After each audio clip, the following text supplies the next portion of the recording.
जैसे जैसे अर्जुन गहराई में जाता गया, उसे एहसास हुआ कि ये सिर्फ एक खोज नहीं, बल्कि एक जाल है। एक ऐसा जाल जिसमें फंसने के बाद इंसान धीरे धीरे खुद को खो देता है। उसे कुछ ऐसे फोरम्स मिले जहां पर बड़े बड़े हमलों की योजना बनाई जा रही थी, और वहां मौजूद लोग किसी भी हद तक जाने के लिए तैयार थे। लेकिन असली झटका तब लगा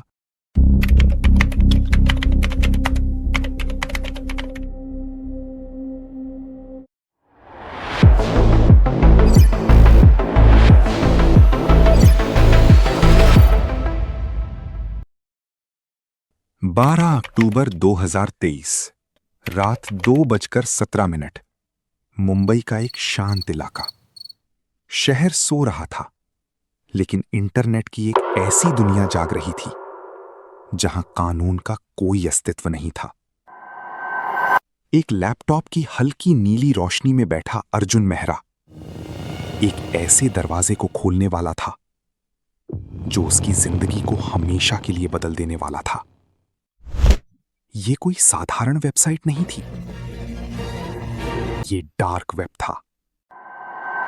इंटरनेट का वो हिस्सा जिसे जानबूझकर छुपाया गया है, जहां हर क्लिक एक जोखिम है और हर पेज एक नया अपराध।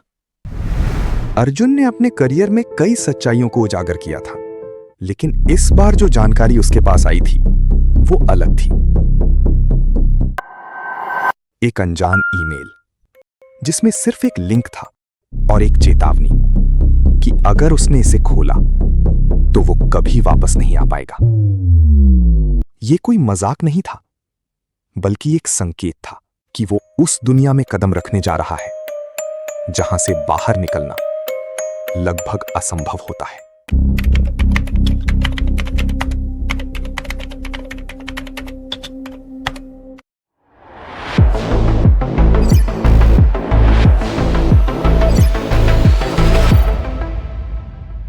भारत में डार्क वेब का नेटवर्क धीरे धीरे फैल रहा था, और इसके पीछे ऐसे चेहरे थे जिन्हें कोई पहचान नहीं सकता था। जैसे ही स्क्रीन पर पहला पेज खुला, अर्जुन को एहसास हुआ कि वो एक ऐसी जगह आ चुका है जहां इंसानियत की कोई कीमत नहीं है। यहां नकली पहचान बनाना, अवैध हथियार खरीदना और यहां तक कि इंसानों की तस्करी सिर्फ कुछ क्लिक की दूरी पर थी। हर वेबसाइट एक नए डर को जन्म दे रही थी और हर लिंक एक नए रहस्य की ओर इशारा कर रहा था। यह सिर्फ अपराध नहीं था, यह एक संगठित अंधेरा था जो दुनिया के हर कोने में फैला हुआ था।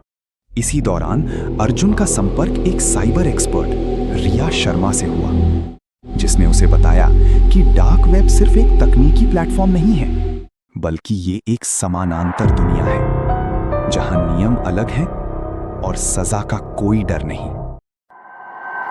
रिया ने समझाया कि यहां काम करने वाले लोग अपनी पहचान छुपाने के लिए ऐसे टूल्स का इस्तेमाल करते हैं जिन्हें ट्रेस करना लगभग नामुमकिन होता है। भारत में भी इस नेटवर्क के तार कई बड़े शहरों से जुड़े हुए थे, और ये सिर्फ छोटे अपराधों तक सीमित नहीं था। जैसे जैसे अर्जुन गहराई में जाता गया, उसे एहसास हुआ कि ये सिर्फ एक खोज नहीं, बल्कि एक जाल है। एक ऐसा जाल जिसमें फंसने के बाद इंसान धीरे धीरे खुद को खो देता है। उसे कुछ ऐसे फोरम्स मिले जहां पर बड़े बड़े हमलों की योजना बनाई जा रही थी, और वहां मौजूद लोग किसी भी हद तक जाने के लिए तैयार थे। लेकिन असली झटका तब लगा जब उसे एक ऐसा सर्वर मिला जिसमें भारत से जुड़ी कई गुप्त जानकारियां स्टोर थीं। अर्जुन ने जैसे ही उन फाइल्स को खोलना शुरू किया, उसे कुछ ऐसे डॉक्यूमेंट्स दिखे जो आम लोगों के लिए नहीं थे। कुछ फाइल्स में सर्वेलेंस डेटा था, कुछ में लोगों की निजी जिंदगी का पूरा रिकॉर्ड, और कुछ में सरकारी ऑपरेशन की डिटेल्स थी। अर्जुन को समझ आ गया कि वो अब एक बहुत बड़ी साजिश के बीच में आ चुका है। तभी अचानक उसकी स्क्रीन पर एक मैसेज आया, stop, you are being watched. उसका दिल तेजी से धड़कने लगा और कमरे की लाइट्स अपने आप फ्लिकर करने लगी। अर्जुन ने तुरंत लैपटॉप बंद किया और कमरे में गहरी खामोशी छा गई। अगले दिन अर्जुन कहीं नहीं मिला। डार्क वेब सिर्फ एक इंटरनेट नहीं, ये एक ऐसी दुनिया है जहां जाने के बाद कई लोग कभी वापस नहीं आते।